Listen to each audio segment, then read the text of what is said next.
Ibu Kadis Pertanian dan Perkebunan Cuk Zaimah. Assalamualaikum warahmatullahi wabarakatuh. Saya Juwita.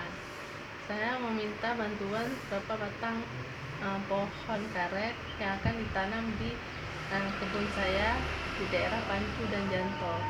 Kepada ibu-ibu dan bapak kadis, saya mohon bantuannya. Terima kasih. Nama Juwitanya nih alamatnya di mana? Jalan Nirbaya 2, nomor 71A, Lampret Juwita Laundry. Terima kasih banyak. Berapa banyak ada kebun di Janto itu berapa luasnya? Kawasan mana? Kalau Janto sekitar 6 hektar. Kalau di sana 1000 meter. Di Pancu. Jadi muat berapa batang kira-kira? Ya sekitar 1000 batang mungkin muat ya. 1000 batang ya. Itu minta sama Ibu Cut, Bu Zaimah. Ada perlu pupuknya atau apa yang lain? Boleh kalau ada pupuk dan segala bahan-bahan yang lain juga, mesin juga kami butuhkan.